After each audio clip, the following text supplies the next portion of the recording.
Hey, remember this campaign promise? People are coming through that border from all over the world. They're coming through the border. We have a porous border. We have a border where you can just walk right into the country. Right. I will build the wall, and Mexico's going to pay for it, and they'll be happy to pay for it because Mexico is making so much money from the United States that that's going to be peanuts. And all these other characters say, oh, they won't pay, because they don't know the first thing about how to negotiate. Trust me, Mexico will pay for it. All in all, it's just another brick in the wall. All in all, you're just another brick in the wall. On the air everywhere, this is New England Broadcasting.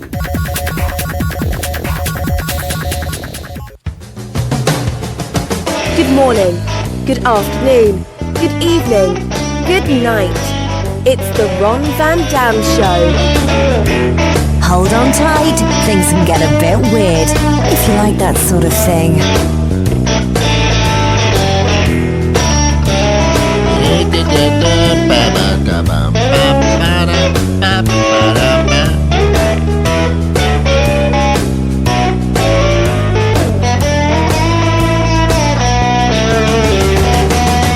Hey, welcome to the program. I'm Ron Van Dam. It's the Ron Van Dam Show. You clicked on it. What do you expect?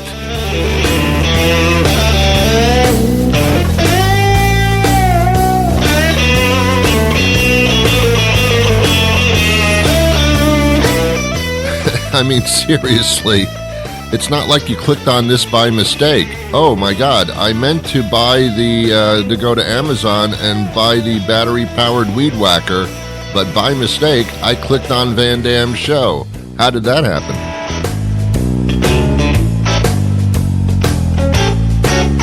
Did my show come up under weed whacker? Actually, that's possible.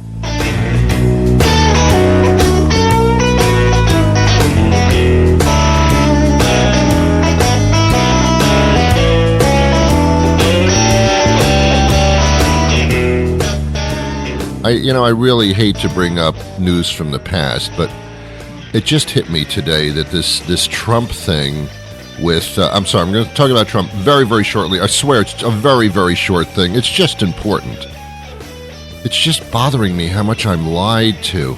Oh my God, if anybody lied to me just a smidgen as much as this president did, I would say, no, get out of my life. You're a liar. Don't trust anything you say anymore. And yet, we have this thing going on in this White House thing. The guy that stretches it, it's not even stretching the truth. It's out and out lying to my face. I mean, God, if you took a shit on my head, eventually I'd have to move my head away from your projectile. I mean, come on. Bet you're sorry now you didn't click on the weed whacker thing, huh? Yeah, that would have been better.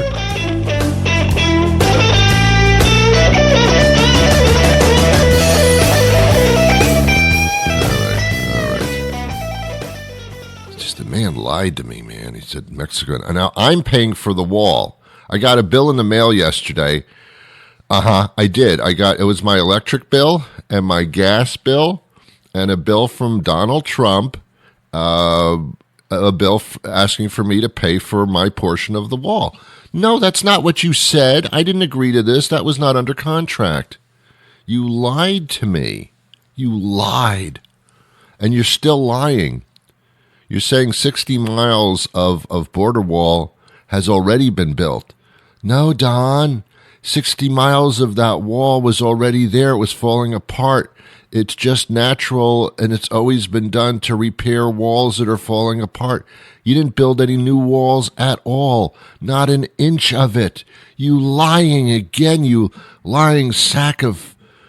Oh, man. The president of Mexico yesterday, or the ex-president, whatever, whoever, he said, we will not pay for the wall, even consider paying for the wall. So, who's gonna pay for the wall? Who's gonna pay for the wall? Who's gonna pay for the, who's gonna pay for the, who's gonna pay for the wall? Who's gonna pay for the wall? Who's gonna pay for the wall? Who's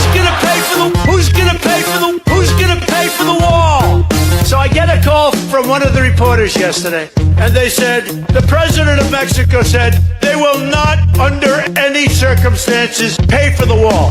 They said to me, what is your comment? I said, the wall just got 10 feet higher. It's true. It's true. So, who's going to pay for the wall? Who's going to pay for the wall? Who's going to pay for the Who's going to pay for the Who's going to pay for the wall? Who's going to pay for the wall? Who's going to pay for the wall? Who's going to pay for the Who's going to pay for the Who's going to pay for the wall?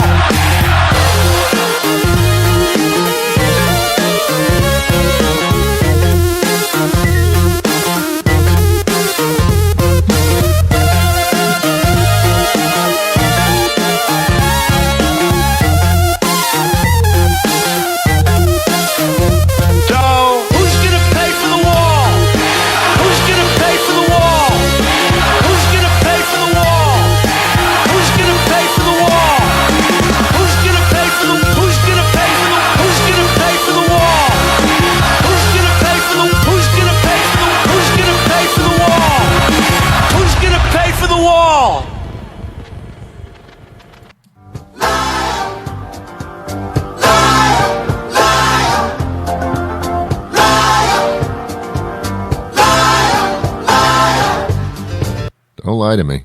Don't lie to me. Oh, don't lie to me. Our relationship ended a long time ago, Don, when you lied to me. You were with another woman. Not that I'm a woman, but you were with another woman. All right.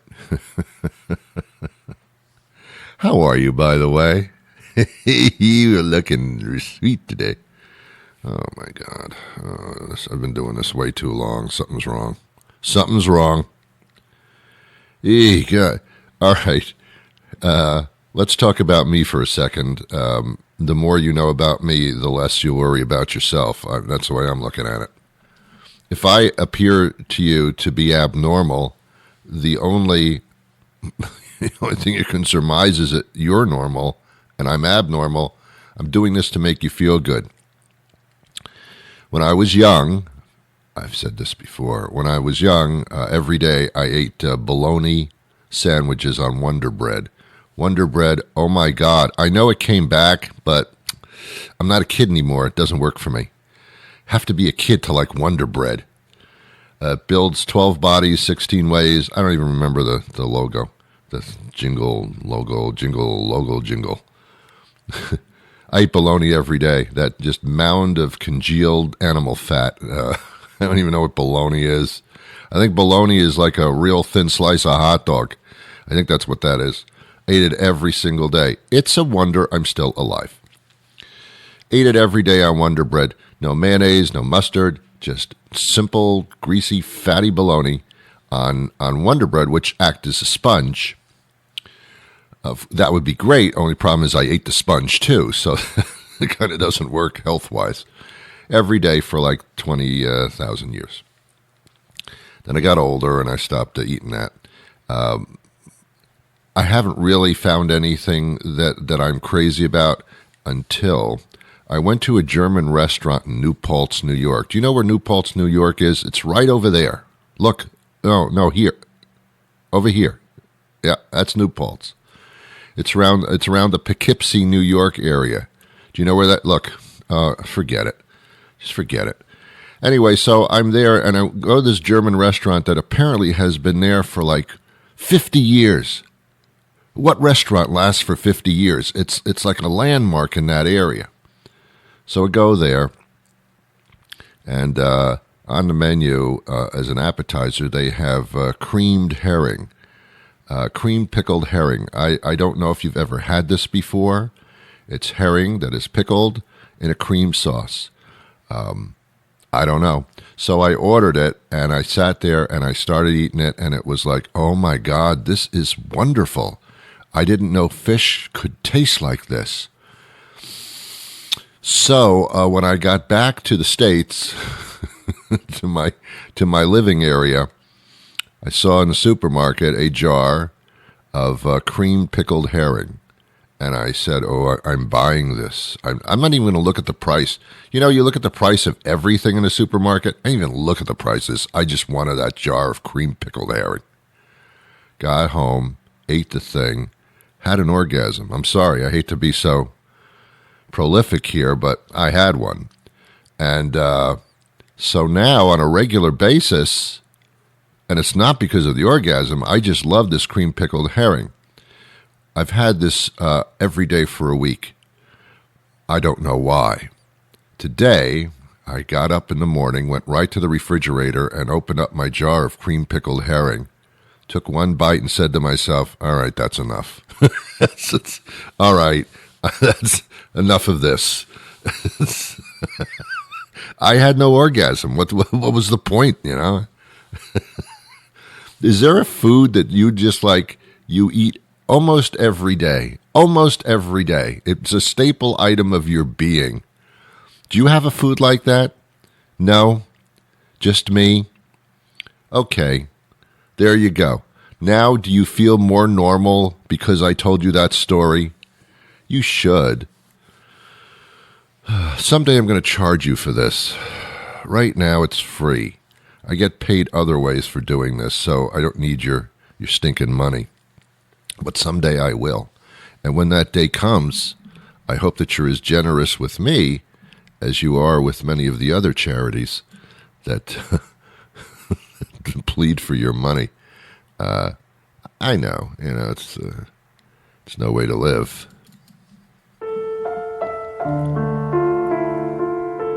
Won't you help me? I've devoted my entire life, let's say, to entertaining you, to putting myself on the line with both my beliefs, my wants and desires, all in front of you. I've done everything except send you naked pictures of myself. I won't even do that. I won't even look at naked pictures. I don't even have naked pictures of myself. Are you kidding me? So, the least you can do is throw me a little tip, a little sign of gratuity toward my efforts. You've been receiving this show for free for so many years. I've given of myself. The only reason I do this is so I can go to heaven someday and they'll say, oh my God, come on in. You really have donated yourself to society. Now I'm figuring that's not going to happen. So now I'm looking for your money. I'm not going to stand with a cardboard sign on a median in front of a strip mall asking for your money because I appear pathetic. I'm not. I'm asking you as a human being. Imagine that I'm a mangy old dog that needs a new home. You'd adopt me, wouldn't you? Wouldn't you? Rather than stand there and beg for money as your car sits at a red light, I'm asking you right now, won't you please donate to my cause? 'Cause I like to eat. 'Cause I have bills to pay. Why, just yesterday I got a bill in the mail from Donald Trump asking me to pay for my portion of the wall. You may think you heard that earlier in the show, and you did. I repeated it. That just shows you how much I'm in need. I'm getting tired of walking the streets in my bare feet without any pants on because I can only afford one leg of the pants. Won't you help me obtain the other leg? I know it's out there somewhere. So, there's really no place that you can send the money to. I'm setting that up right now. It's a GoFuckMe account. What? Oh, I'm sorry, GoFundMe account. And there, instead of giving your money to really needy people, you got me. Look, it's pure and simple. Do I provide a service to you for free? The answer is yes. Should I be paid for what I do? Well, the answer is obviously no. But I want you to look beyond that. Dig into your heart, not in a physical manner, that would be surgery. But get into your being, your soul, and help out a guy who tries to help you out in his quest to go to heaven. Let's put him back on the path. I'll let you know when my donation website is active, and then you can donate. Thank you.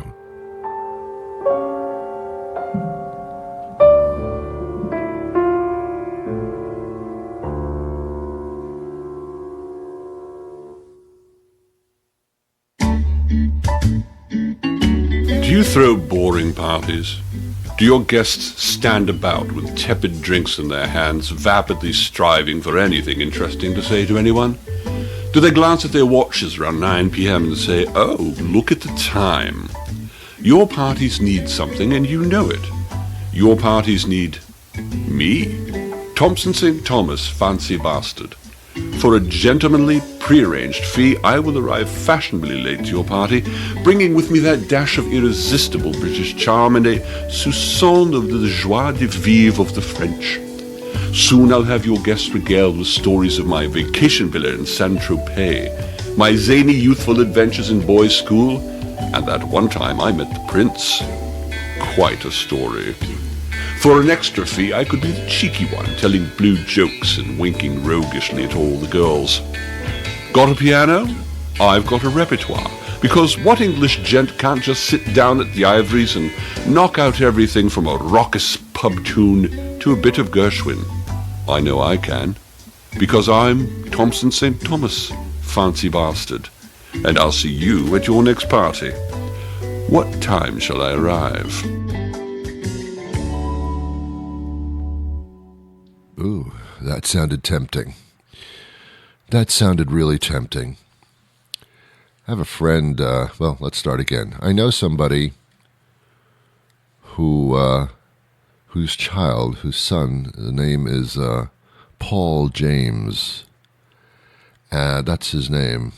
Paul, his first name. James, his middle name. I think you kind of figured that part out. Instead of calling him Paul, they call him PJ. And every time they do, I cringe. Just a little bit. Feel a little throw up in my mouth. Why are you calling your little human being son PJ?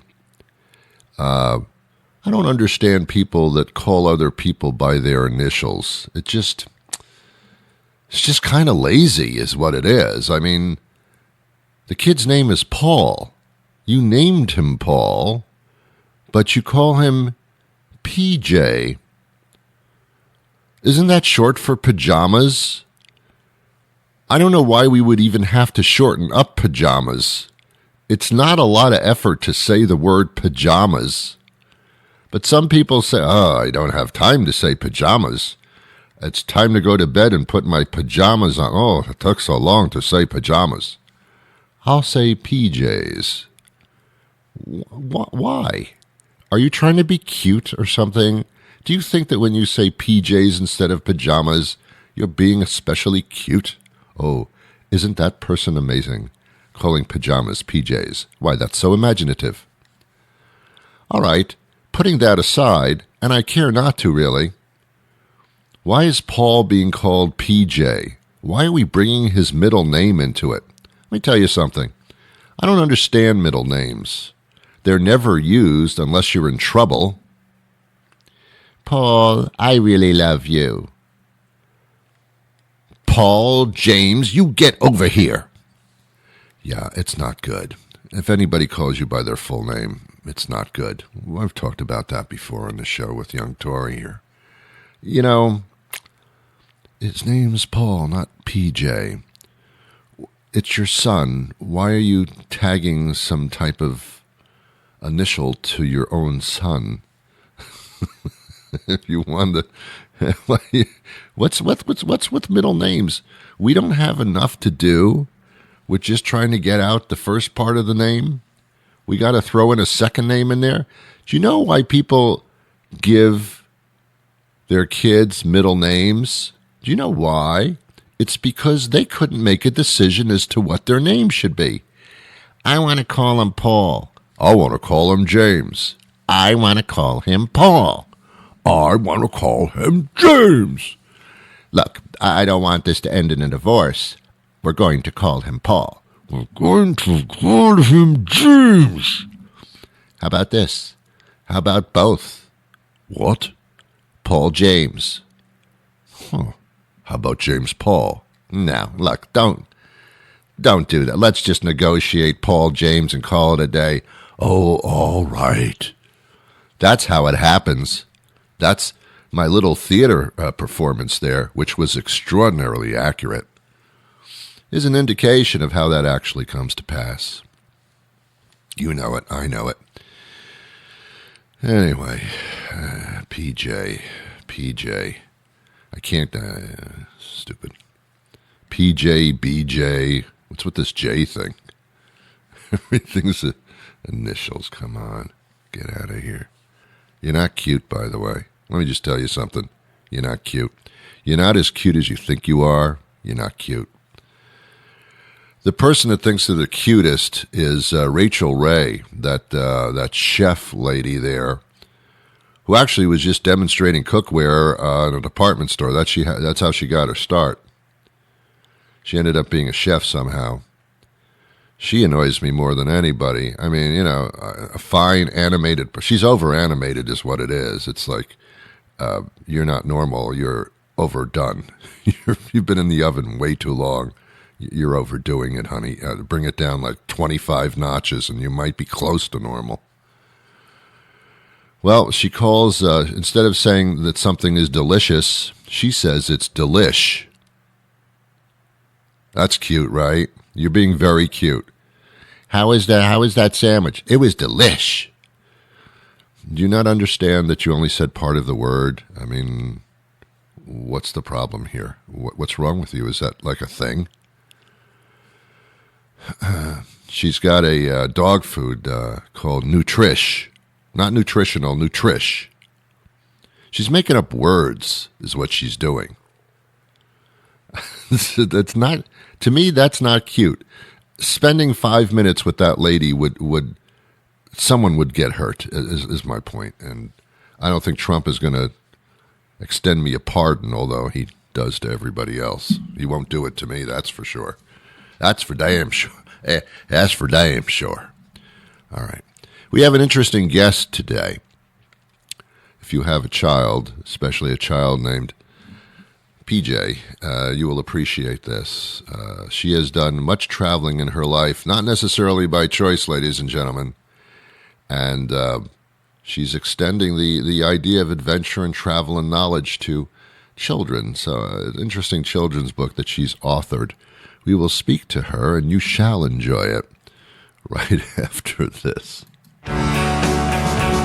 You are listening to Ron Van Dam, the gentle, fast-acting laxative of the podcast world. Don't you feel better already?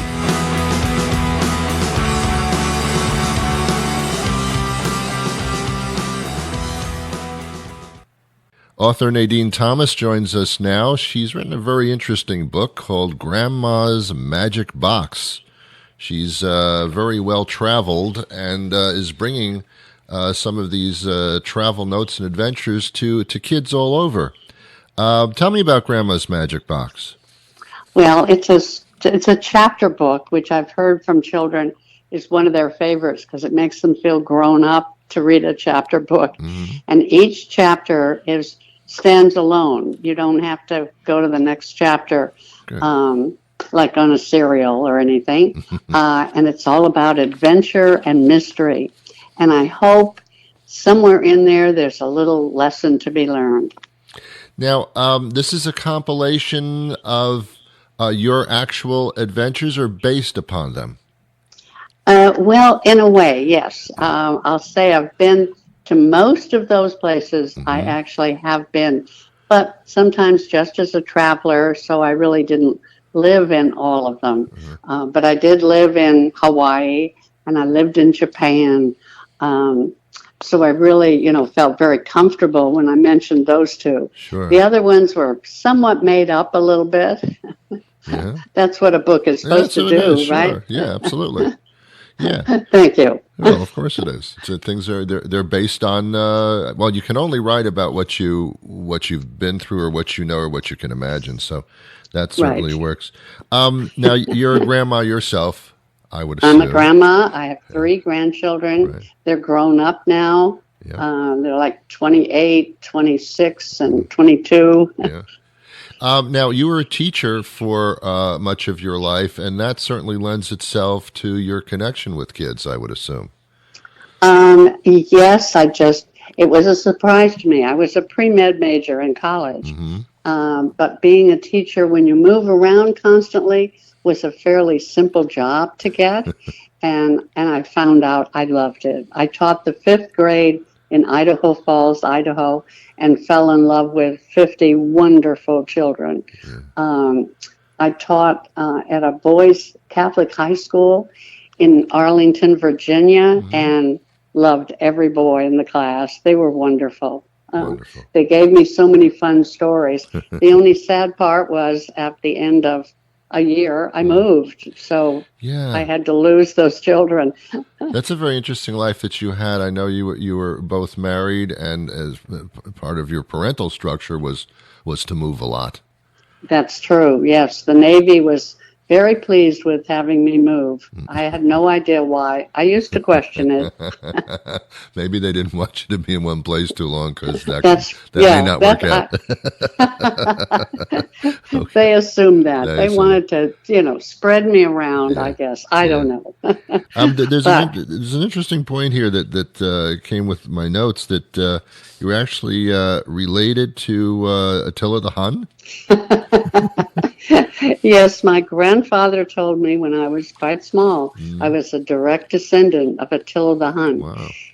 And he told me how he cooked his meat by throwing meat over the horse, jumping on the horse, and rode like the wind. So the sweat and the heat of the horse fixed the meat to perfection. I don't know. I mean, when I hear stories like that about far off ancestry, it's like, okay, that's interesting, but what does that have to do with me?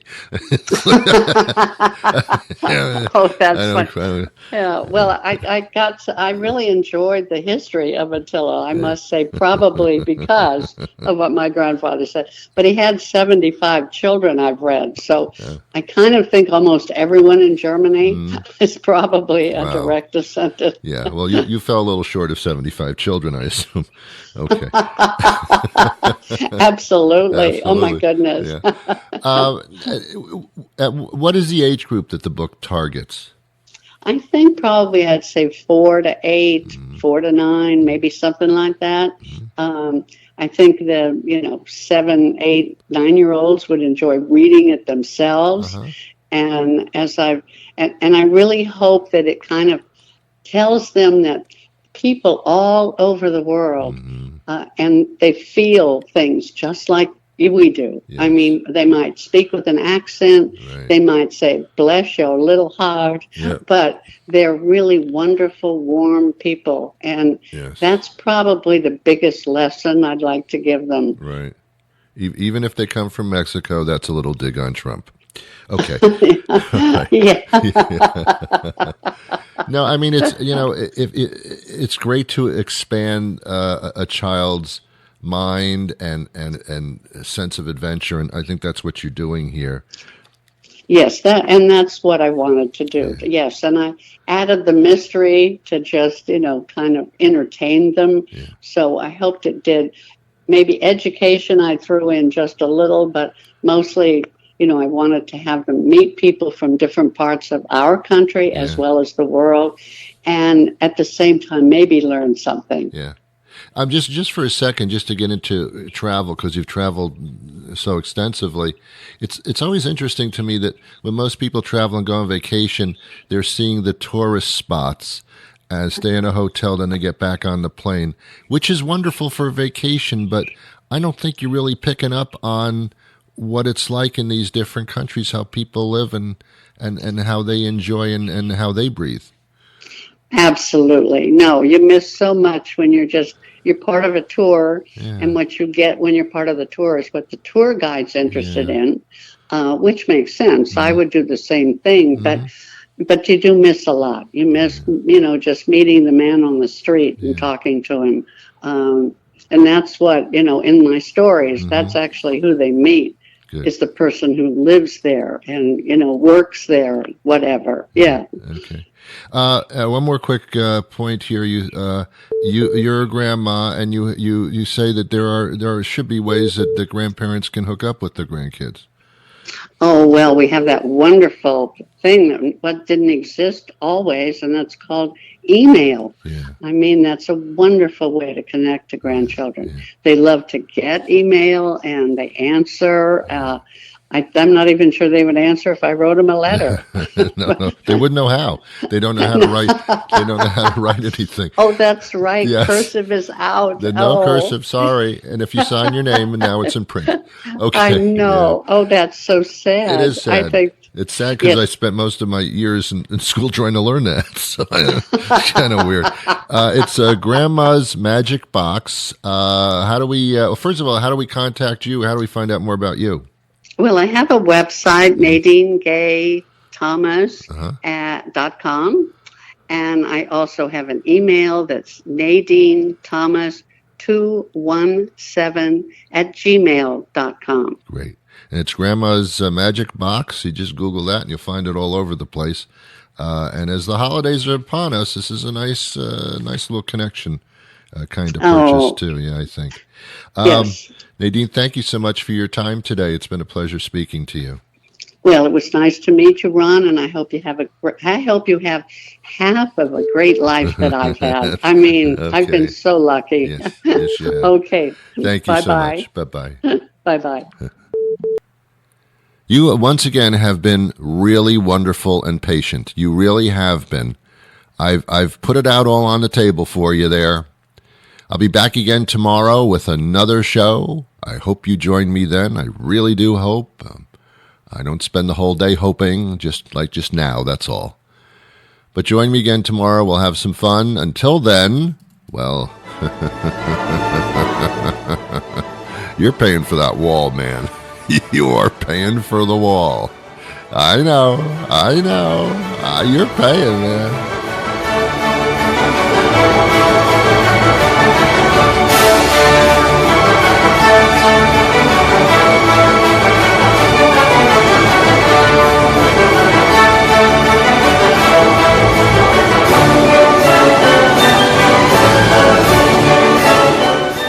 I can hardly pay my bills. Now I got to pay for a wall. What the